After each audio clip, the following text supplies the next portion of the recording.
Welcome to Wales, land of the Red Dragon, home to some of Europe's most spectacular and most challenging roads.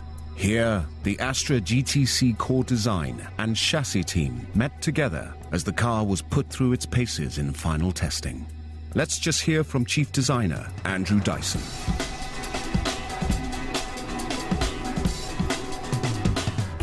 The whole car is actually very different from the 5-door. It bears some of the DNA from the Astra, but we are calling the car specifically GTC. And actually, all surfaces are completely new, right down to the lamps. You know, lamps front and rear, we've squashed them, we've made them a lot flatter. We've got a technology called biohalogen for the base unit, and we've also got options with the AFO unit to go to LED daylight running light across the top, which is in a signature shape, like our wing form.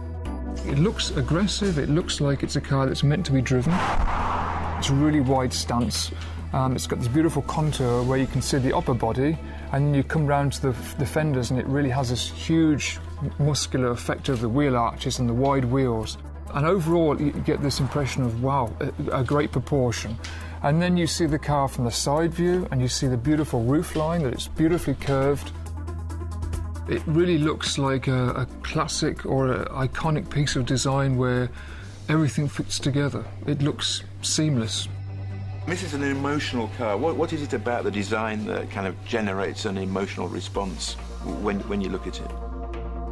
I always say to people when I present the car, hey, forget that it's a car, it's a piece of sculpture. It's built up out of lines and surfaces, and those surfaces on the car are very emotional. They're very rounded, very deep. We've got a blade that we have in the body side. We've emphasised the fact that it is a two-door car with a feature that runs out of the door handle and runs then across the rear fender and through to the rear lamp. Overall, you really see this moving sculpture on the road. Probably the most expressive car that we have on offer.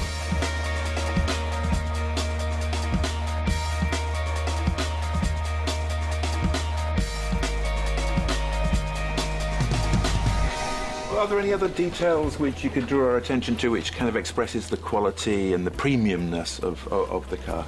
We've got the sculpture aspect, but then we've also got the material finishes. We've got this really specific window graphic on the car, so it was important to highlight it with chrome. On certain versions of the car, you get a chrome bead across the top of the window graphic, and on the lower area, it goes to a gloss black. Or when you see the glazing on the car, it looks continuous. You know, the B pillar, the A pillar, all look like they're in one sheet of glass almost, that appearance. So a very high-end appearance. Quite expensive to manufacture. It was tough for us to get it into the programme at all, but a fantastic effect. The cabin is largely the same as the hatchback 5, so the instrument panel, it's the same, but with the specific finishes for the GTC, more sporty oriented, more sporty fabrics, leather options, and also attention to detail with things like visible stitching, and that you can see on the seats and also on the door panels. Great. And just finally, perhaps, what makes you proudest about this car? It looks in the end like it's meant to be, but in order to get there, to get everything to look so simple, was really a mammoth task and meant a lot of emotion, a lot of heartache and a lot of hard work to really get the car as good as it is.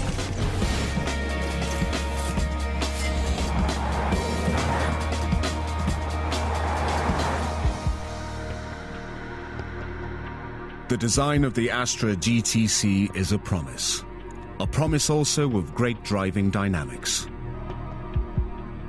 We have come to the challenging roads in Wales, because if a car can thrive here, it can thrive anywhere. This is it. Let's hear now from Opel Vauxhall's chief chassis engineers as they take the Astra GTC through its final shakedown. On roads that are closed to the public, they will push the car to its limits. This is why I joined Opel. It's a tough job, but somebody's got to do it.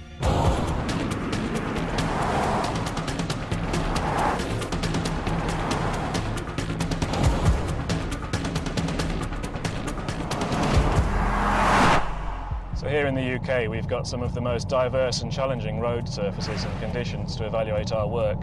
We've got blind bends, crests, broken and potholed surfaces.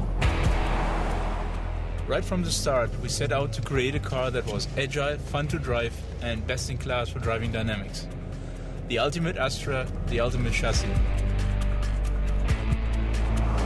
It feels like you've got the car in your hands when you're turning in and going around corners. Really nimble. It really is linear and it follows you every want. It makes you feel like a really good driver. Oh, fantastic. The current Astra hatch is a very fine car and it's been a great platform for us to build on.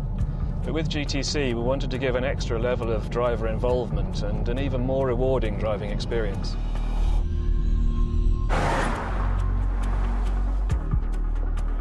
In tests like this, the chassis is pushed at its extremes, like coming up to this tight hairpin here. Suspension, steering and chassis have to work together perfectly.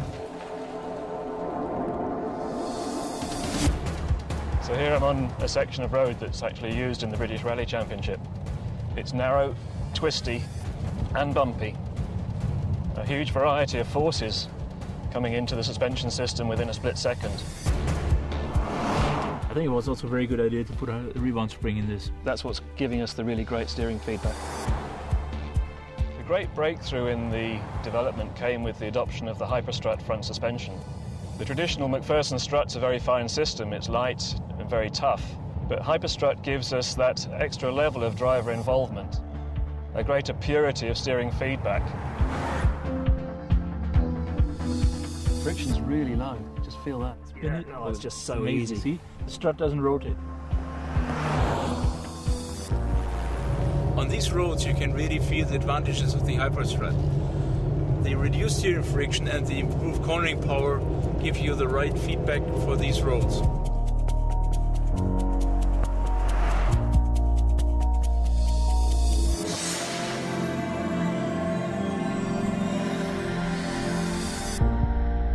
We took out a lot of harshness. So the opening of the disc was more immediate. In bends like these, the Hyperstrut allows us to get the power onto the road early without compromising steering feedback and accuracy. And that works for straight line running as well. Besides its performance advantages, the Hyperstrut also improves the tire clearance. And that enabled us to put 20-inch wheels on the car. it's amazing when you think about that little black box there. Amazing how finely you can tune this electronic system. No, I'm very happy. Yeah. The steering setup is unique to the GTC. What we have managed to achieve is to keep that ease of driving at lower speeds, but to create the involvement you need at higher speeds. Wow. Feedback through the steering is just absolutely spot on. The FlexRide chassis control system is designed into the GTC. Here, when I press a sport button, you really notice a difference. The car's got a stiffer, more sports-oriented ride, and it's beautifully responsive. The feel matches the great looks, yeah. So it's a really Indeed, yes. The character of the drive is the same as the character of the appearance. Yeah, a really good match. It's the way the technologies and development work seamlessly together that gives the rewarding, responsive driving experience. When you're driving on unfamiliar roads, you come to an unexpected bend where you need to brake, steer and throttle. You need the car to work with you to flatter your driving skills. The GTC does that.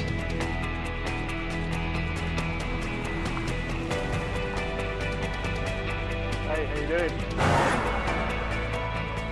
We set out to create a vehicle with best-in-class vehicle dynamics, and I think we have succeeded. The motoring journalists really enjoyed driving the car during our press event in July, and the feedback we got so far is very positive. I'm really impressed with the way that the team has worked together throughout this programme to achieve the results we have. I really enjoyed it. Here in Wales, the Astra GTC has shown dynamic performance to equal its dynamic looks. Thanks to a team of engineers, they have created a car with superb driving dynamics, wherever the road might lead.